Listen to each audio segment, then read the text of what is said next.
Welcome to State of Affairs. I'm Steve Adubato. We're, in fact, coming to you from the Agnes Veris NJ TV studio in Newark, New Jersey. It's our honor to introduce for the first time with us Brandon McKoy, president of New Jersey Policy Perspective, which is an organization that does what? We're a think and do tank that does a lot of policy analysis, particularly around the budget, but also immigration, healthcare, and economic security. And we're in Trenton, and we are providing a lot of analysis on those issues every day and then talking with our partners and legislators. And you are, in fact, succeeding an iconic figure. Yeah. Gordon McGinnis, a former state senator, former head of public television in New Jersey, who was the head of Policy Perspective, and Gordon's been with us many times. So, Ian, it's interesting. There's so many issues that are going on, so many things going on in Trenton that have national implications. Let's go through some of them. Your organization did a 10-year analysis of New Jersey's 2008 School Funding Reform Act, right? Yeah. We're supposed to move money around, get it where the money needed to go, help urban areas, help communities that have gotten the shaft somehow in state funding. What did you find? I think we found that mostly the places where you see more funding for different schools and the places where you see less poverty, you see students doing much better. It's kind of, you know, really positive to see that New Jersey is keeping its public education system so highly funded and invested, and that this is a major asset for a state like ours. You know, we only are in second place behind Massachusetts when it comes to public education quality, and a lot of people come to New Jersey for that. And so we want to make sure that the state continues to invest resources in this very important asset. But did you also look at some suburban communities that have been saying historically they're getting the shaft because a disproportionate amount of money is going to communities like Jersey City, an urban area, one of the original Abbott districts, yeah, if I'm not mistaken, in the Abbott court decision going back. But here's the thing. Jersey City's not a poor community across the board and has economic development going on all over the place. And so it's my long-winded question is, did you look at the fact that there's some places like Hoboken and Jersey City doing well, called urban, and some other communities struggling that are suburban, not all that well? Yeah, I think this is an argument to fully fund the formula.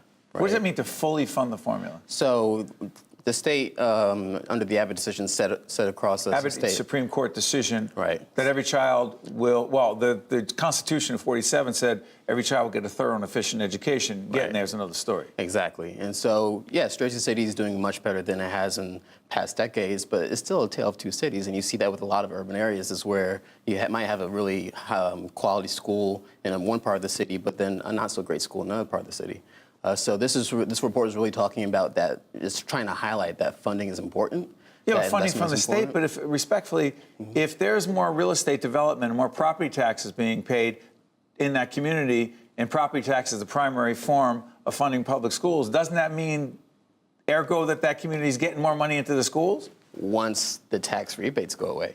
What do you mean? So we have a lot, you have a lot of people moving into Jersey City who are paying more in property taxes, but a lot of the development you're seeing is the result of a lot of tax rebates that are just now starting to come off the rolls. So, you mean deals that were cut to get people there, incentives? Yes, absolutely. So we want to make sure that while that's going to come in at some point, you still need to fund the schools in the meantime. Interesting stuff. Millionaires tax. The Governor Murphy has proposed it. Yes. Senate President Sweeney said, no way, not going to happen. By the way, we'll have President Sweeney, Jackie next week, Jackie Heyer, our executive producer next week.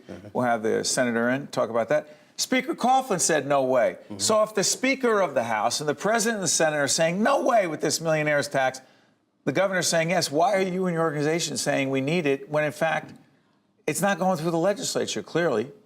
So, you know, we've heard lots of things not going to the legislature before in the past, and then sometimes we get down to brass tacks and the deal happens. Millionaires tax is something. I mean, the millionaires tax would provide an extra $450-some-odd million in revenue a year. It's very reliable. It's very sustainable. But, you know, millionaires tax is not just about revenue. Obviously, that's a big part of it. That's really important. I mean, additional revenue that wealthier New Jerseyans would pay into the state coffers. Right, and again, this is a tax over $1 million, right? If you make up to $1 million, you're not paying this extra, this reduced, it's over and above. Increased rate, right? This is over $1 million per year. This is also about tax fairness. Right now in New Jersey, you have a lot of middle-class families who pay more in state and local taxes total than the richest people in the state. And that's not very, very fair. So we want to have a more progressive tax code. We want to make sure that the richest people who have more ability to pay are paying as much as they can. But Brandon, what happens if a wealthy New Jerseyan says, you know what, I'm done. I'm out of here. I'm going to Florida. They don't even have an income tax. I'm going to another state with a lower income tax. And then how is it that we expect that revenue to come in if that person leaves we no longer get that revenue.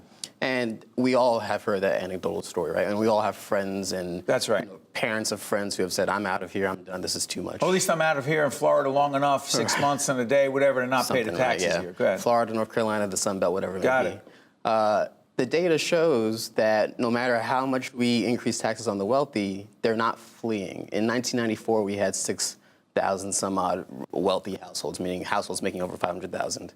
Today, we have 65,000. So the only time that the number of wealthy households has dipped has been during recessions, and that is a very big concern. But what it shows us is that people are here in New Jersey because of assets, because of access, and because they can get to a lot of things that are going to help them be successful. Brandon, let me ask you this. You and your colleagues have done a report looking at how many immigrants own businesses in the state. Talk about that. So our policy analyst, Erica Nava, did a really groundbreaking report looking at the fact that more than you'd expect, a lot of businesses on Main Street in New Jersey are owned by immigrants. And this is for a lot of reasons, but... Immigrants who are here legally as well as undocumented? Mostly, I mean, legally is what we're looking at. We're looking at people who came here, made a life for themselves, and are contributing to the economy in a significant fashion. A lot of the reason that we found for immigrants owning businesses is not just the fact that they come into the country, they're trying to make something of their lives here, but also they faced a lot of discrimination in the workplace, so they felt like they had no choice but to start their own business. Interesting. Last question before I let you go. We're not here to talk politics, and I actually said to Brandon, our show is not as less about politics and more about public policy.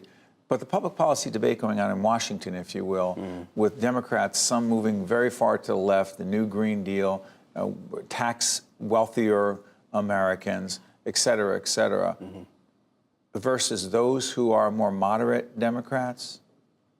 Is that something you're following? Oh, absolutely, because it's changing the way that we talk about these issues.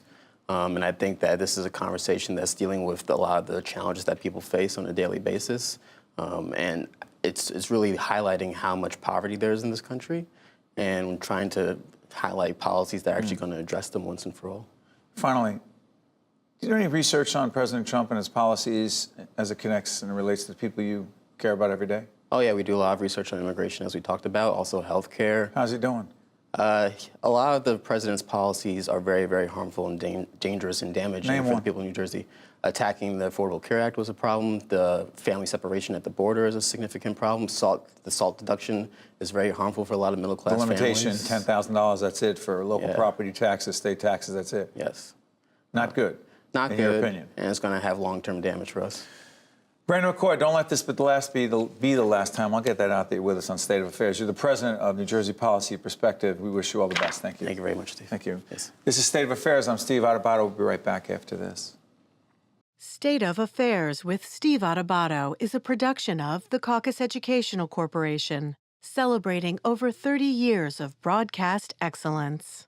Funding for this edition of State of Affairs with Steve Adubato has been provided by the Northward Center, Guarini Institute for Government and Leadership at St. Peter's University, New Jersey Sharing Network, the New Jersey Education Association, New Jersey Resources, the New Jersey Office of the Insurance Fraud Prosecutor, Office of the Attorney General, and by St. Joseph's Health,